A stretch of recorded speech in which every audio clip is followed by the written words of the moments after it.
अस्सलाम वालेकुम viewers, welcome back my channel cooking with Laiba Gulfam. उम्मीद करती हूँ सब ठीक ठाक होंगे और मेरी वीडियोस को एंजॉय कर रहे होंगे। जी, आज हमारे किचन में बहुत मज़े की रेसिपी पकने लगी है। पंजाबी स्टाइल में सेवइयाँ बनाने लगी हूँ। जैसे कि आजकल बरसात शुरू हुई है, उसमें लोग बहुत लाइक करते हैं रेसिपी। इसका नाम है पंजाबी सेवइयाँ। बनाना बहुत ही आसान है। चलिए रेसिपी तक चलते हैं। फ़र्स्ट ऑफ़ ऑल मैंने 1 कप सेवइयाँ ली है और मैंने यहाँ पर 1 जग पानी लेके उसको बॉईल कर लिया है। उसके बाद सेवइयों को अच्छी तरह मैं भून लूँगी और तब तक भूनूँगी जब तक इसका कलर बादामी कलर गोल्डन टाइप नहीं हो जाएगा, तब तक मैं इसे भूनूँगी। जैसे कि आप देख रहे हैं सेवइयाँ यहाँ पे हमारी गोल्डन ब्राउन हो चुकी हैं। अब हम जो पानी बॉईल किया था उसके अंदर सेवइयाँ ऐड कर देंगे और याद रखिएगा सेवइयाँ जो है वो ठंडे पानी में नहीं करनी। अगर ठंडे पानी में ऐड कर देंगी तो सेवइयाँ आपकी कुक नहीं जल्दी होंगी, वो सर्द-गर्म हो जाएंगी। इसलिए आप इसको गर्म पानी में ऐड करें, ज़्यादा बेहतर है। जी, यहाँ पर हम बॉयल का वेट करेंगे।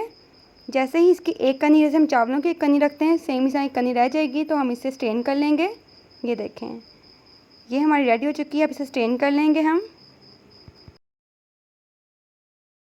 यहाँ पे हमने सेवइयों को स्ट्रेन कर लिया है। यहाँ पे हम एक बर्तन लेंगे और उसके अंदर 1/2 कप ऑयल ऐड कर देंगे। इलायची लेंगे, 3 दाने इलायची के लेके वो इसमें ऐड कर देंगे और इसे अच्छी तरह मिक्स करेंगे। और जैसे ही इलायची थोड़ा सा ऑयल गर्म होने लगेगा, जो सेवइयाँ हमने बॉईल की हुई हैं वो हम इसमें ऐड कर देंगे। याद रखिएगा फ्लेम नॉर्मल रखिएगा। ये हाफ़ सेवइयाँ हमने इसमें ऐड की हैं और इसमें अब चीनी ऐड कर देंगे। जैसे हम तय लगाते हैं चावलों की, सेम इसी तरह ही देखें। हमने बाकी सेवइयाँ थी वो भी इसमें ऐड कर दी है। लास्ट में हम देसी घी इस पर ऐड करेंगे। देसी घी ऐड करने के बाद हम इसमें जो बादाम वगैरह डालना है वो इसमें ऐड करेंगे, कटे हुए बादाम ऐड, और इसे 5 मिनट के दम दे देंगे। दम देने के बिल्कुल लाइट फ्लेम में दम देंगे। ये हमारी सेवइयाँ यहाँ पे रेडी हो चुकी हैं। ये देखें, ज़बरदस्त। जी, यहाँ पे हमारी सेवइयाँ रेडी हो चुकी हैं और अब हम इसके फाइनल लुक की तरफ चलते हैं, जो कि बहुत ही यमी लग रहा है। ये देखें, ज़बरदस्त लग रही है इसकी लुक। और इस रेसिपी को ज़रूर ट्राई करिएगा, दुआओं में याद रखिएगा। मेरा चैनल ज़रूर सब्सक्राइब करिएगा, लाइक कमेंट ज़रूर करिएगा। Thank you.